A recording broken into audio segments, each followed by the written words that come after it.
అలా సంపాదిస్తున్నప్పుడు అది తీసుకెళ్ళి ఎక్కడ పోస్తున్నారు? బ్రాందీ షాపుల్లో పోస్తున్నారు. 150 మంది మీరు ఎమ్మెల్యేలు ఎమ్మెల్సీలు అందరూ ఉన్నారు కదా, మీ జీతాలు బంద్ చేసేయండి. మీకు జీతాలు ఎందుకు? 10 కార్లు ఎందుకు? మీ సొంత పైసలు పెట్టుకొని వాడుకోండి. గౌరవనీయులైన ముఖ్యమంత్రి వర్యులు రేవంత్ రెడ్డి గారికి నమస్కారాలు సార్. నిన్న అసెంబ్లీలో బాగా చెప్పారు సార్. మీరు ఏమనంటే జీతాలు కూడా నేను అడుక్కొని చేబోదులు తీసుకొని ఇస్తున్నానని. అంత దుస్థితి ఎందుకు పట్టింది? కేసీఆర్ గారు తప్పు చేశారు కాదనట్ల. మరి ఆనాడు అసెంబ్లీ కట్టేటప్పుడు మీరు ఎందుకు అడ్డపడలేకపోయారు? కోర్టు కేసులు ఎందుకు వేయలేకపోయారు? దాన్ని ఎందుకు ఆపలేకపోయారు? ఆపలేదు. సరే, అయిపోయింది.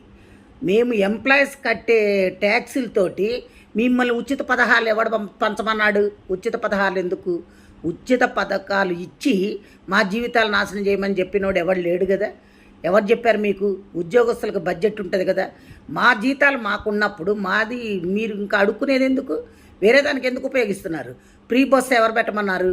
ఎవడైనా ఈ రోజుల్లో మరీ కూటికి లేని పేదలు నిరుపేదలు ఉంటే ఆధార్ కార్డు చూపెడితే వాళ్ళకి ఇవ్వాలి. అంతేగాని ఒక కూలోడు బయటకు వస్తే 800 రూపాయలు, 1000 రూపాయలు మగవాళ్ళకి, ఆడవాళ్ళకి 800. అలా సంపాదిస్తున్నప్పుడు అది తీసుకెళ్ళి ఎక్కడ పోస్తున్నారు? బ్రాందీ షాపుల్లో పోస్తున్నారు. అదే నువ్వు ఈ ఉచితాలు పెట్టకుండా ఉద్యోగాలు వచ్చే పొజిషన్లో చేసుండి ఇండస్ట్రీస్ తీసుకొచ్చుంటే కంపెనీల్లో ఉద్యోగాలు వచ్చేవి చేసేవాళ్ళు. అసలు ఇవన్నీ ఎందుకండి? 150 మంది మీరు ఎమ్మెల్యేలు ఎమ్మెల్సీలు అందరూ ఉన్నారు కదా, మీ జీతాలు బంద్ చేసేయండి. మీకు జీతాలు ఎందుకు? 10 కార్లు ఎందుకు? మీ సొంత పైసలు పెట్టుకొని వాడుకోండి. కోట్లు పెట్టందే మీరు ఎమ్మెల్యేలు కావట్లా. అలాంటప్పుడు మీకు అన్ని వసతులు కావాలి, 1వ తారీఖు జీతాలు కావాలి, మీరు ఫండ్స్ కావాలి, మెడికల్ బిల్స్ కావాలి, అన్నీ కావాలి. ప్లెయిన్లో ఊరికనే తిరగాలి, ఇవన్నీ కావాలి. ఇవన్నీ ఎక్కడి నుంచి వచ్చినాయండి?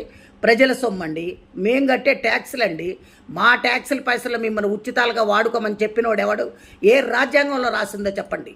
మీరు ఇవన్నీ కానీ చేస్తే ఇప్పుడు మేము రిటైర్డ్ అయిన వాళ్ళకి కనీసం పైసలు కూడా ఇచ్చే స్థితిలో లేరు మీరు. ఇది ఒక చట్టం దాండి. స్టేట్ కానీ సెంట్రల్ కానీ మీ ఇష్టం వచ్చినట్టు వాడుకొని మాకు ఉచితాలు ఇస్తున్నాం, మీకు ఉచితాలు ఇస్తున్నాం అని చెప్తున్నారు. ఉచితాలు ఎవరికి ఇస్తున్నారు? ఉచితాల పేర్లతోటి మీ కార్యకర్తలకి దోసి పెట్టుకుంటున్నారు. అంతేగాని మీరు ఎవరికి ఏం చెయ్యట్లే, న్యాయం జరగట్లే అక్కడ. కాబట్టి దయచేసి మీరు ఇంకోసారి ఈ పిచ్చి సలహాలు ఇవ్వకుండా ఇప్పుడు ఎవరికైతే క్లాస్ 4th ఎంప్లాయీస్ కూడా జీపీఎఫ్ఐ పెట్టుకుంటే బిల్లులు ఇచ్చే స్థితిలో లేకుండా అయిపోయారంటే ఏమనుకుంటున్నారు? ముందు అర్జెంటుగా మా బిల్లులు మాకు పాస్ చేయండి. రిటైర్డ్ అయిన వాళ్ళకి మర్యాదపూర్వకంగా డబ్బులు ఇచ్చి పంపించండి. అది పద్ధతి. అందరు తిరగబడితే మటుకు ఊరుకునేది లేదు సార్. ఇది మంచిగా ఉండదు కూడా నేను చెప్తున్నా. Thank you.